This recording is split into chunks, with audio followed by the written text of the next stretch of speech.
Bienvenue sur le podcast Apprendre à apprendre une langue. Alors depuis quelques mois, je vous ai proposé 12 podcasts avec des polyglottes. Voilà, j'avais envie de terminer cette première saison en partageant mon expérience. Parce que depuis le 15 avril, on est le 3 août, donc depuis le 15 avril, j'ai déjà beaucoup appris et avancé dans mon propre challenge qui est de parler couramment anglais d'ici un an, donc d'ici le 15 avril 2021. Discuter, échanger avec ces polyglottes m'a beaucoup apporté. Et aujourd'hui, avant de passer à la saison 2, il est temps que je vous explique ma façon de travailler. Parce que j'ai essayé plein de choses ces derniers mois et au fur et à mesure, je suis en train de trouver mes marques et de développer mon propre système. Et là, j'étais en train de travailler et je me suis interrompue moi-même parce que je me suis dit non, je fais une pause et je partage tout ça sur le podcast là maintenant parce que voilà, je sentais cet enthousiasme et j'avais envie de vous faire découvrir tout ce qui marche pour moi. Donc j'espère que ça marchera pour vous, mais en tout cas, même si voilà, il y a peut-être des petites choses que vous adapterez en fonction de vous, de votre personnalité, de ce que vous aimez, mais ça vous donnera déjà quand même un bon point de départ. Dans le guide que j'avais rédigé au mois d'avril, peut-être même au mois de mars, donc ce guide de 49 pages Apprendre à apprendre une langue que vous pouvez télécharger gratuitement sur le site montessori-apprendreautrement.com dans la rubrique Apprendre à apprendre une langue. Dans ce guide, j'avais déjà partagé énormément de choses sur comment apprendre. Mais dans le podcast, là, ça va être un peu la suite. Ça va être, voilà, je vais vous parler de tout ce que j'ai mis en place, des outils que j'utilise. Et j'ai vraiment l'impression que c'est efficace. Ce qui me permet de vraiment progresser, c'est le fait d'avoir trouvé 2 partenaires de langue. Donc quand je dis partenaires de langue, ce ne sont pas des enseignants. Je ne les paye pas. Je ne voulais pas dépenser de l'argent pour apprendre une langue. Je voulais, en tout cas, en dépenser le moins possible. Et j'ai cherché, il y a quelques mois déjà, des partenaires de langue. Donc ça veut dire que on s'est mis d'accord. Et pendant une demi-heure, on parle en français. Et pendant une demi-heure, on parle en anglais. Voilà, c'est un échange. Et j'ai vraiment eu de la chance avec ces 2 personnes, puisque j'ai juste eu une mauvaise expérience qui n'a pas duré longtemps, mais avec ces 2 personnes, on a vraiment un bon feeling, on a des sujets qui nous intéressent en commun, et on prend du plaisir à se retrouver une fois par semaine en Skype. Donc je discute avec une Canadienne et une Australienne. Donc vous voyez, pas besoin pas besoin d'être sur place pour apprendre une langue, apprendre à parler une langue, parce que grâce à Internet, voilà, on peut se retrouver chaque semaine. Et j'ai aussi une 3e partenaire de langue, mais qui est une autre Canadienne, mais là ça fait que quelques semaines. Donc je vais surtout vous parler de mon expérience avec ces 2 premières personnes, que mine de rien, ça fait déjà 4-5 mois, je pense, qu'on se parle chaque semaine. Donc c'est vraiment le premier conseil que je peux vous donner, c'est trouver quelqu'un, prenez le temps de trouver la bonne personne, une personne où le feeling va bien passer, qui aura aussi les mêmes objectifs que vous. C'est important de discuter avec ces personnes et de leur dire voilà moi ce que j'attends. Et des fois, ça marchera pas forcément du premier coup, mais quand vous avez trouvé la bonne personne, ou les 2 bonnes ou 3 bonnes personnes, vous allez pouvoir vraiment avancer. Donc, je vous parle un petit peu de ce que je fais pendant ces Skype. En fait, donc on partage une demi-heure en français, une demi-heure en anglais, mais là je vais vous parler de l'anglais. Je prépare la conversation avant. Je le fais pas depuis, j'avais pas commencé comme ça, mais maintenant je me suis vraiment rendu compte de l'efficacité. Alors je prépare pas je note pas sur mon cahier toutes les phrases que je souhaite dire. Mais je prends quand même un petit temps de réflexion en amont.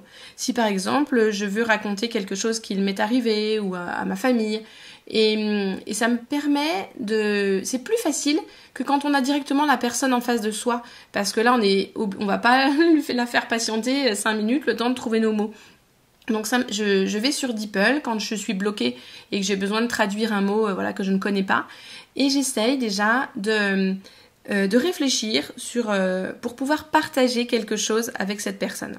Et après, évidemment, il y a de la spontanéité, je vais rebondir sur ce que la personne me dit, mais moi, j'ai déjà fait cet effort. Pendant le Skype, pendant la demi-heure où on parle anglais, en général, c'est même 25 minutes, parce qu'on garde les 5 dernières minutes pour s'apporter un feedback. Donc quand on a échangé 25 minutes en anglais, mes partenaires de langue m'apportent un feedback pendant 5 minutes. Donc là, ça va être très précieux parce qu'elles vont me dire tu as dit telle chose et c'est comme ça qu'on le dit. Voilà, donc là, je le note. Et oui, évidemment aussi, je vous l'ai pas dit, mais j'enregistre la conversation. Parce que l'avantage de l'enregistrer, avec leur accord évidemment, c'est qu'après, on peut réécouter et retravailler ce Skype. Donc, je note quand même les feedbacks qu'elle m'apporte. Et ensuite, on fait la demi-heure en français.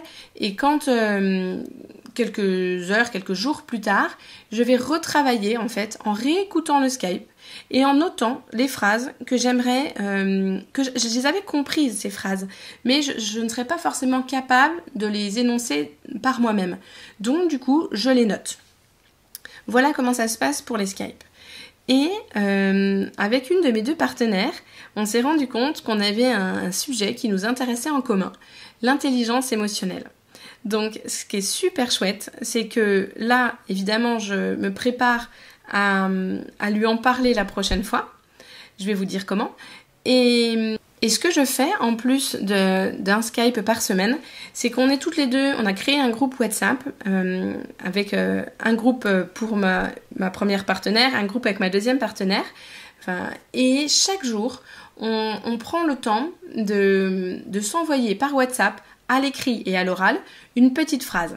Donc, avec ma partenaire de langue australienne, je choisis de lui envoyer des petites choses qui m'arrivent dans mon quotidien.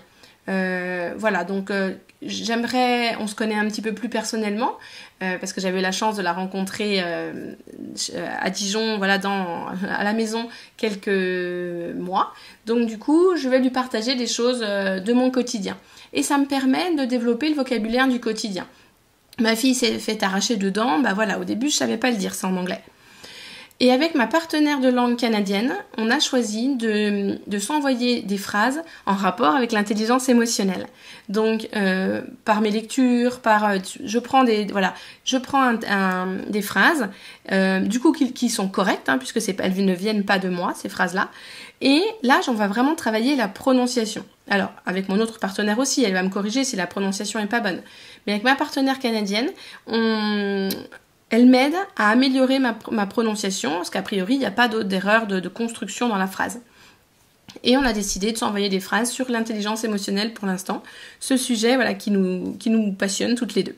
Donc pour résumer les Skype, je prépare à l'avance, déjà en tout premier, trouver un partenaire avec qui le feeling passe, avec des sujets communs, d'intérêt commun. Ensuite, préparer un petit peu le Skype en amont, l'enregistrer, pour pouvoir le retravailler ensuite. Au bout de 25 minutes, demander à la personne un feedback, parce que c'est important que la personne ne nous coupe pas sans arrêt à la moindre erreur. Quand on parle, on va faire des erreurs, forcément. Mais tant mieux, c'est comme ça qu'on apprend.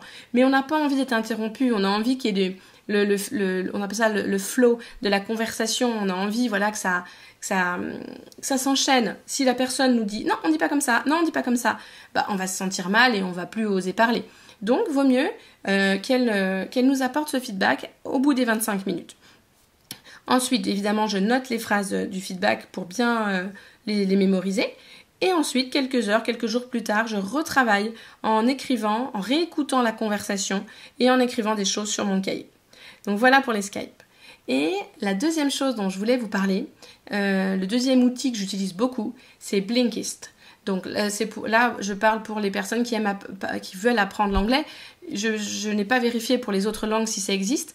En français, l'équivalent, ça serait Cooper. Donc en fait, ce sont des résumés de livres. C'est un outil qui n'est pas gratuit, mais ça reste quand même assez accessible. C'est 6,67 € par mois pour Blinkist. Donc c'est quand même pas énorme.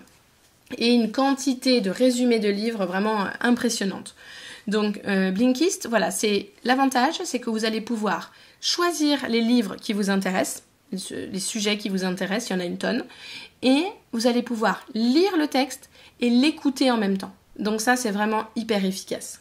Et en plus, on peut même ralentir le débit de la voix si on veut. Là, j'écoute en x1, mais on peut mettre en x0,8 ou en x0,9 pour ralentir un peu le débit. Donc ça peut être utile au début. Et donc avec Blinkist, au début, j'écoutais juste mes résumés de livres comme ça, pas d'une manière active, plutôt d'une manière passive. Je lisais, j'écoutais en même temps, j'écoutais le livre en entier et puis je passais au suivant. Et en fait, bon, ok, j'entends plein de vocabulaire, j'entends plein de choses. Mais si on veut vraiment apprendre et pouvoir s'en servir quand on parle, il faut travailler de manière plus active. Donc ce que j'ai fait, c'est que j'utilise mon téléphone et mon ordinateur en même temps. Pour une question de... C'est plus pratique, vous allez voir. Donc, comme je suis droitière, je vais avoir mon crayon dans la main droite, mon téléphone dans la main gauche et l'ordinateur devant moi avec le texte. Donc chaque livre à peu près est résumé en 6 ou 7 Blinkist, ils appellent ça comme ça, Blink. Donc en général, je travaille avec un seul parce que je vais vraiment le faire à fond. Donc j'ai le texte sous les yeux et je vais écouter, donc faire play, pause avec mon téléphone avec ma main gauche. Et dans un premier temps, je vais répéter les phrases les unes après les autres. Donc pour vraiment travailler sur la prononciation. À chaque fois qu'un mot me pose problème et que je sens que je le prononce pas correctement, je regarde sur... j'ai la souris dans la main droite et je regarde sur forvo.com. Donc ce qui est génial, c'est que tous les mots y sont. Je tape par exemple impede, voilà, parce que je ne sais pas sûre de la prononciation. Et je vais pouvoir entendre des Américains ou l'accent plutôt britannique. Voilà, je vais pouvoir entendre en tout cas le mot dans la langue et le répéter. Par exemple, le mot, c'était... attendez que je me rappelle. Psychiatric. Avant, j'arrivais jamais à le prononcer correctement. Psychiatric. Là, maintenant, ça y est, je pense, il est mémorisé. Donc, quand j'ai besoin, là, je sens qu'un mot est mal prononcé, je le prononce mal, je vérifie sur forvo.com.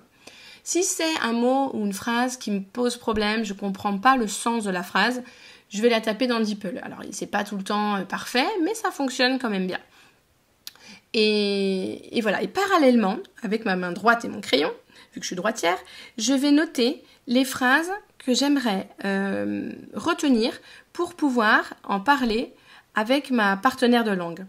Donc, là où il faut encore que je m'améliore, c'est ce que j'ai pas encore trouvé, parce que du coup, j'écris beaucoup de choses sur mon cahier, et après, quand je lui parle, je suis un peu obligée de... C'est un peu comme si je lui récitais ma leçon, j'ai mon texte sous les yeux, je l'ai pas mémorisé par cœur. Donc, c'est là où il faut encore que j'améliore, mais je vous en reparlerai si je trouve la solution. Mais le gros avantage, même si ça fait pas très naturel et que j'ai mon cahier sous les yeux quand je lui parle, c'est que je vais pouvoir réutiliser tout ce que j'ai appris, prononcer les mots correctement, utiliser ce nouveau vocabulaire et pouvoir lui parler d'un sujet qui nous intéresse, donc en l'occurrence l'intelligence émotionnelle. Voilà, donc voilà le système que j'ai développé et qui me convient très bien pour l'instant.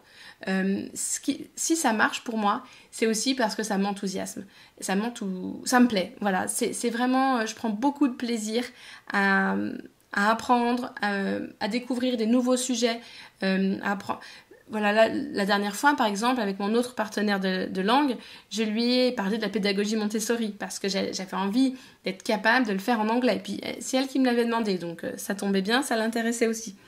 Donc voilà, choisissez des sujets qui vous intéressent. Mais l'avantage sur Blinkist, c'est qu'il y a tellement de domaines que vous allez forcément trouver quelque chose qui vous plaît. Je vous invite à tester cette méthode de travail, à l'adapter évidemment, et n'hésitez pas après à me laisser un petit commentaire pour en parler. Je serais ravie de voir ce que vous en faites, parce que le but c'est pas juste d'écouter le podcast et puis voilà, c'est bien, ça vous fera une connaissance supplémentaire, mais le but c'est pas juste d'avoir cette connaissance, c'est de la mettre en pratique si vous êtes vraiment motivé pour parler une langue. Et une dernière petite chose avant de vous quitter, c'est sur le pouvoir des habitudes. Justement, j'ai lu un livre sur Blinkist, Atomic Habits, et le pouvoir des habitudes, c'est quelque chose... Quand on veut parler une langue, on a besoin d'avoir un contact journalier avec cette langue. Alors, parce que si c'est... le lundi, je travaille un petit peu, mardi, mercredi, jeudi, je fais rien, je m'y remets un petit peu vendredi, forcément, ça ne marchera pas de manière aussi efficace que si vous avez un contact régulier. Donc, si vous manquez de temps, Ça peut être juste 10 minutes, un quart d'heure. Mais voilà, même si c'est un temps court, le fait que ça soit un temps, le fait que vous travaillez chaque jour à la même heure, au même moment, et que ça soit planifié, eh ben, ça va vous aider. Donc un conseil, c'est d'associer ça avec quelque chose que vous faites déjà. Si par exemple vous buvez votre café tous les matins, vous pouvez vous dire en même temps je travaille. Enfin voilà, moi j'ai choisi de travailler au saut du lit. Voilà, mon bureau est dans la chambre, mon réveil sonne, j'allume l'ordinateur, je m'assois et je travaille entre 30 et 45 minutes, ça dépend des matins. Donc c'est sûr qu'il y a des matins c'est difficile, hein, mais de toute façon, c'est difficile, j'ai du mal à me lever. Donc, autant faire quelque chose qui me plaît, comme ça rend les choses plus simples. Ça, c'est mon exemple, mais trouvez un moment dans la journée qui vous convient le mieux. Moi, je sais que c'est le matin. Le soir, je suis trop fatiguée, c'est plus possible. Et essayez de transformer ça en une habitude. Il faut que ça devienne une habitude et que vous n'ayez plus à réfléchir et ne plus avoir à dépenser d'énergie pour vous asseoir et travailler de manière active. Parce qu'évidemment, hein, d'être actif, c'est indispensable. Si vous écoutez juste une vidéo YouTube sans rien en faire, ça n'aura pas du tout le même effet. Donc voilà pour l'histoire de l'habitude. Et moi, j'anticipe aussi. Le dimanche soir, je note sur mon cahier ce que je vais faire le lundi matin, le mardi matin, le mercredi matin. Et en général, c'est ce que je vous ai dit, hein, ça va être préparer mon prochain Skype ou revoir un Skype ou préparer mon Skype avec Blinkist sur un sujet qui m'intéresse. Voilà principalement ce que je fais. Ça peut m'arriver de temps en temps de faire un petit peu de grammaire quand je sens qu'il y a quelque chose qui m'embête. Je vais aller chercher à développer cette compétence en particulier. Au tout début, j'avais beaucoup travaillé sur la prononciation avec un MOOC gratuit en ligne. Mais maintenant, mon rituel, ça va vraiment être ça. C'est préparer mes Skype, discuter, échanger avec mes partenaires de langue. Et voilà, j'y prends beaucoup de plaisir. Hein. Ça me permet de nourrir mon besoin de lien, de partage. Donc c'est vraiment agréable. Et revoir mes Skype. Voilà ma façon de travailler. J'espère que ça vous donnera plein d'idées. Et j'ai hâte de savoir ce que vous allez mettre en place. Donc dans quelques semaines ou jours, semaines, j'espère que vous prendrez le temps de partager votre expérience pour qu'elle profite à tous.